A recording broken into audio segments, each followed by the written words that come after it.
Good evening, everyone. My name is Nathan Sholin, and tonight I would like to talk to you about the 18th dynasty ruler of ancient Egypt. His name was Pharaoh Akhenaten. But before I begin, has anybody ever heard of Bud Abbott and Lou Costello? Well, you should. They were 1940s and 1950s comedian actors. One of the movies they came out with was called Bud Abbott and Lou Costello Meet the Mummy. One of my favorites growing up. It was funny. It was funny seeing this mummy walk around in bandages, looking like Frankenstein. Gave me a love and appreciation for history and especially Egyptology. Tonight, I would like to talk to you about Akhenaten. He was credited with being one of the first people in history to institute monotheism.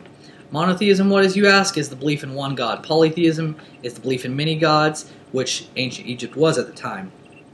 I have personally done a lot of research over this, read the Bible from cover to cover, especially the story of the Exodus, and trying to figure out who started monotheism. Was it the Hebrews and their belief in their one god, in what the Bible refers to, or was it in ancient Egypt under Pharaoh Akhenaten? You say, why is this relevant to me today? Well, it's relevant because in a day and age where so many things in religion takes center stage in our lives and in our governments, in what decisions we make and what decisions and what wars we fight, I believe it is interesting to know where and why we believe this and what its beginning was. Pharaoh Akhenaten is one of the most controversial and revolutionary pharaohs of ancient Egypt. He was married to Queen Nefertiti, and in the paintings that they show of Queen Nefertiti and Pharaoh Akhenaten, they show them as equals. Very different, because at the time, ancient Egypt did not believe in that. In a polytheistic sense, they believed that Pharaoh Akhenaten was God on earth, so to show the queen and him as equals was unheard of at the time. But we see that in paintings and in religious ceremonies that they are performing as equals. Upon Queen Nefertiti's death, he deified her, again showing them as equals. At this time in history, it was unheard of for that.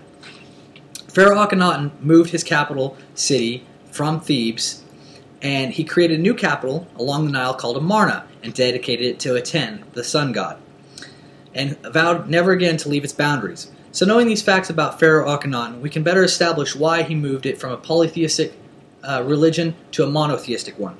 Akhenaten was one of the first in Egypt to establish this, or was the first to establish this. He, known before as Amenhotep IV, he changed his name to Akhenaten to show his closeness to his new supreme deity called Aten, the sun god.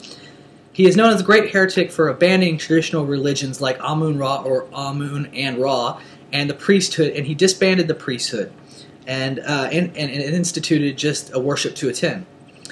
He is said to have said there is only one God, my Father, and I can approach him day and night. Upon his ascent to the throne, he ordered this disbandment of the priesthood of Amun-Ra and changed his location from Thebes to Amarna.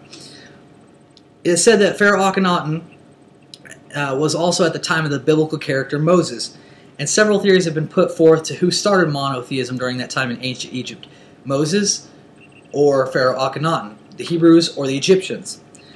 Pharaoh Akhenaten and Nefertiti had a son. His name was King Tut, as he is more well known to be, who came to power after the death of his father, Akhenaten.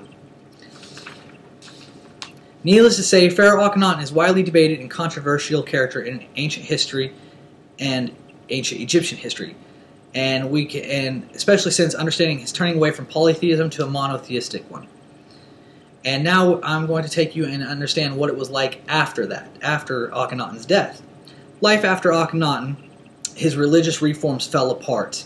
After the death, his co-regent took power. Soon after, his co-regent died, and then King Tut, or Pharaoh Tutankhamun, took power. He reinstated Amun-Ra, disbanded the worship to one god, Aten, and moved the capital from Amarna back to Thebes in a hopes to recreate what they had lost and re-put forth the polytheistic system.